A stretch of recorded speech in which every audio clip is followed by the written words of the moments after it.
Hey guys, welcome back to the channel. So only 2 videos more to come and हमारा strategic management का ये जो subject है ये ख़त्म होने वाला है. ठीक है, तो एक वीडियो आज ये वाला है और एक और आएगा, उसके बाद ये ख़त्म हो जाएगा. ठीक है, so we have done till study note number 10.1 and today we'll be starting study note number 10.2, that is structuring of organization for implementation of strategy. कैसे ऑर्गेनाइजेशन को हम लोग स्ट्रक्चर करें, कैसे उसमें काम होना चाहिए जिससे कि स्ट्रैटेजी जो हम लोग बनाए वो इम्प्लीमेंट हो सके. ठीक है, so strategy implementation is a critical issue. ठीक है, वो थोड़ा क्रिटिकल इशू है ऑब्वियसली, तभी तो हमारा भी प्लानिंग का जो स्ट्रैटेजी है वो अच्छा से इम्प्लीमेंट नहीं हो पाता है. So it is a critical issue. Now strategies remain useless unless they are effectively implemented. अब स्ट्रैटेजी बना के कोई छोड़ देगा, इम्प्लीमेंट नहीं कर रहा, तो बनाना तो यूजलेस हो गया. ठीक है, नाउ स्ट्रैटेजिक इम्प्लीमेंटेशन होता क्या है? So it is concerned with the design and management of systems to achieve the best integration of people and resources in reaching organisational purpose. Okay. Now, strategy is dependent on many variables like internal variables and external variables, and all factors that is internal and external both are interrelated. ठीक है, अब यहाँ एक diagram आता है that is मैकिन्सीज framework. यहाँ 7S framework है. ठीक है, 7S क्यों? क्योंकि सारा वर्ड S से स्टार्ट होता है. So it is a 7S framework. अब इसमें क्या है देखो, The McKinsey company is a well-known management consultancy firm in the United States.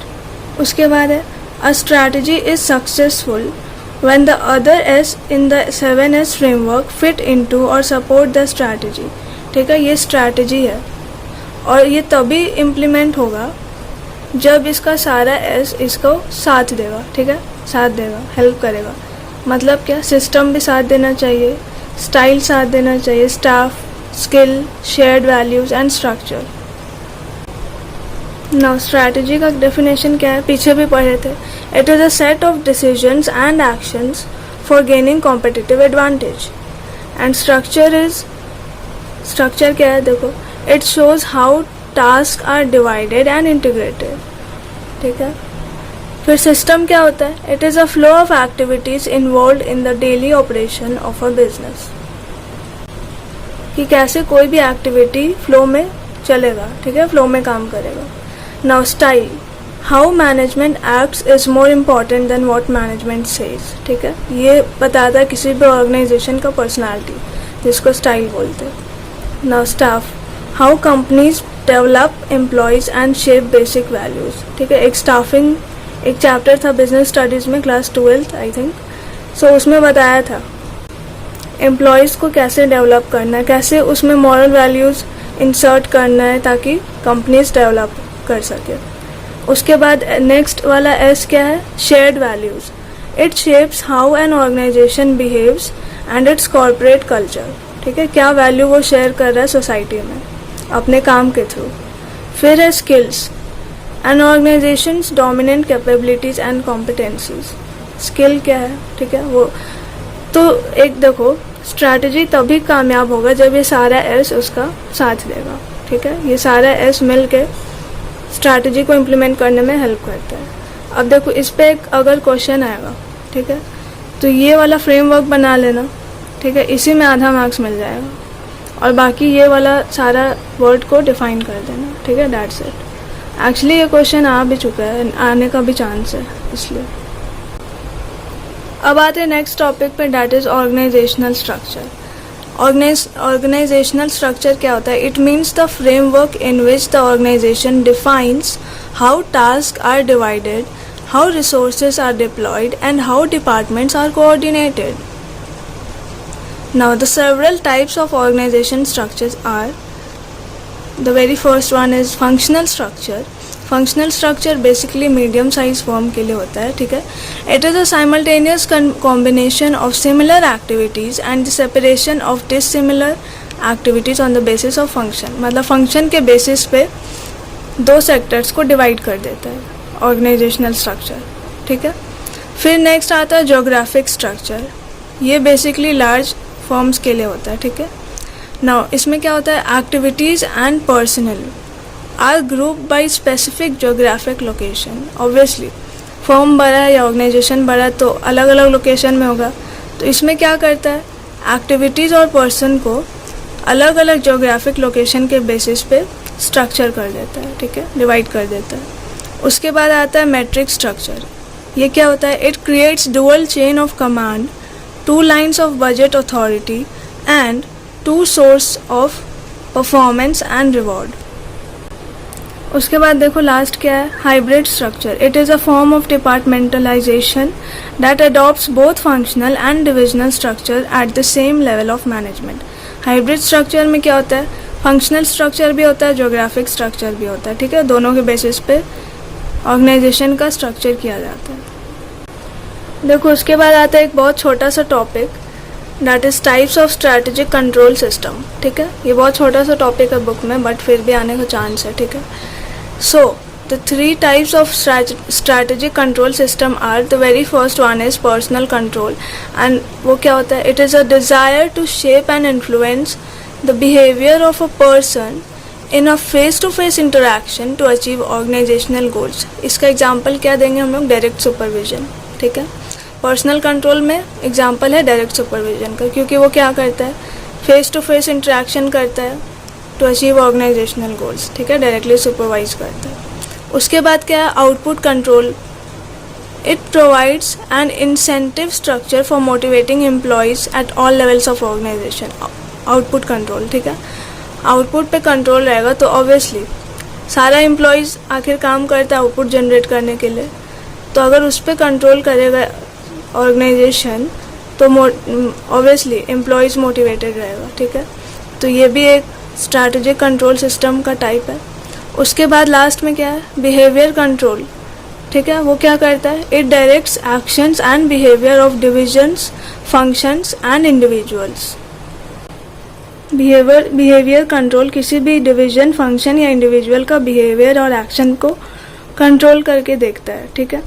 उसके बाद देखो नेक्स्ट आता है हमारा study note number 10.3, and I think this is the last second और last third study note in the last chapter of SM. So it talks about strategic business unit, that is SBU.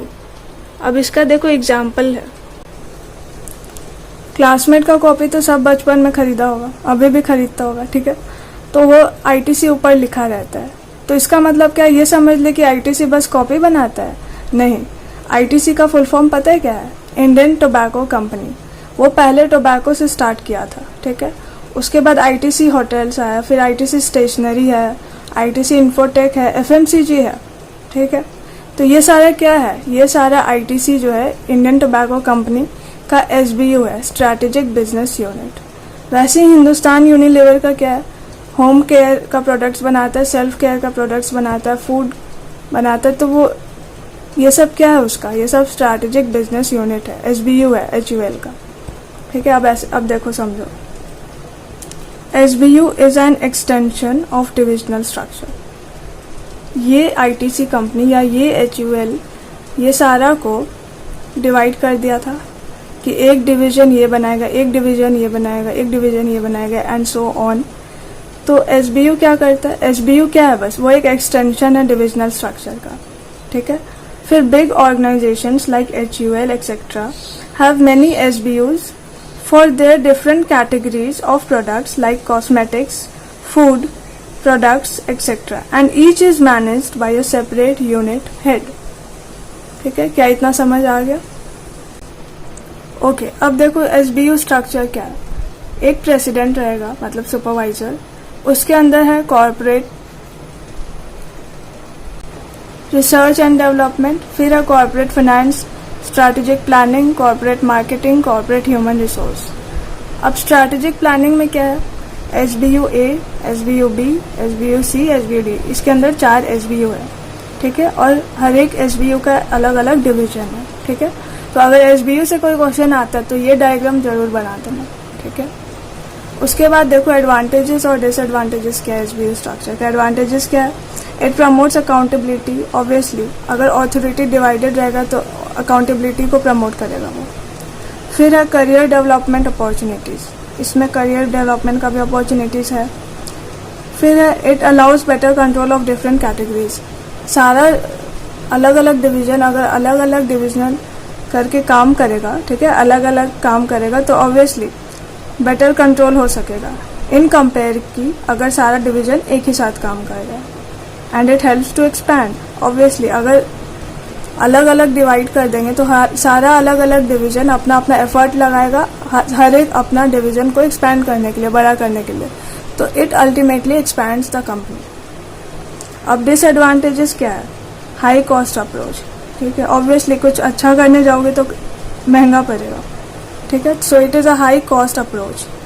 और दूसरा disadvantage क्या है? It may provide inconsistent approach to tackle customers etc. because each unit may work in its own way to handle situation, ठीक है,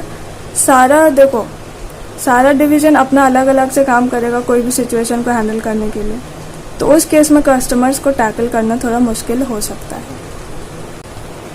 अब देखो next आता है matrix organisation structure.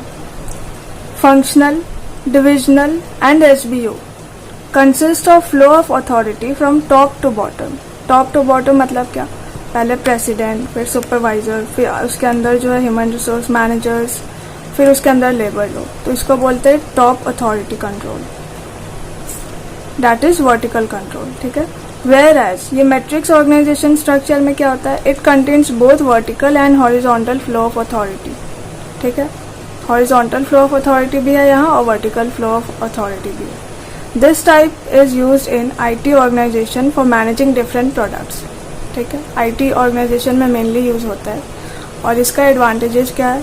It is useful for some specific industry, ठीक है, specific industry के लिए ये बहुत यूजफुल है, for example IT industry, health care industry and etcetera. Employees can see visible result in their efforts. यहाँ पे क्या होता है? एम्प्लॉयज जो एफर्ट डालता है उसमें बहुत जल्दी रिजल्ट देखने को मिलता है, रिजल्ट, ठीक है। उसके बाद क्या है? It removes barrier to communication. Communicate करने का कोई बैरियर नहीं रहता यहाँ, क्योंकि ऑब्वियसली हॉरिजॉन्टल अथॉरिटी भी है, वर्टिकल अथॉरिटी भी है, हॉरिजॉन्टल भी है, तो वहाँ कम्युनिकेशन का कोई बैरियर नहीं होता, ठीक है। उसके बाद है मैनेजिंग प्रोजेक्ट्स आर ईजी, ठीक है, obviously managing projects will be easy. उसके बाद है effective structure in dynamic environment. Dynamic environment जब क्रिएट हो जाता है किसी भी ऑर्गेनाइजेशन का, तो उसमें इसका एक इफेक्टिव स्ट्रक्चर काम कर सकता है। और फिर डिसएडवांटेज क्या है? देखो कॉम्प्लेक्स है। कॉम्प्लेक्स क्यों है? क्योंकि ये दोनों कंटेन करता है, वर्टिकल भी और हॉरिजॉन्टल फ्लो ऑफ इंफॉर्मेशन भी, तो उस केस में कॉम्प्लेक्सिटी आ सकता है। फिर है high cost approach due to more management positions. Obviously managers को प्रमोट करेगा तो हाई कॉस्ट हो जाता है उसमें। फिर है dual lines of authority. Dual lines of authority भी है यहाँ, तो वो एक डिसएडवांटेज हो सकता है, ये कुछ और बोल रहा है, वो कुछ और बोल रहा है, दोनों लड़ रहा है, ठीक है। फिर conflicts arises in the allocation of resources, यही जो बोले, सपोज एक मैनेजर बोल रहा है ये ऐसे होगा, दूसरा मैनेजर बोल रहा है नहीं ये ऐसे नहीं होगा, तो रिसोर्स को कैसे एलोकेट करेगा? तो उस केस में कॉन्फ्लिक्ट अराइज हो सकता है in case of matrix organisation structure. अब देखो यहाँ कोई मेजर रीजंस है बहुत सारा SBU अप्रोच यूज करने का। पहला क्या है? Scientific method of grouping the business of multi business corporation.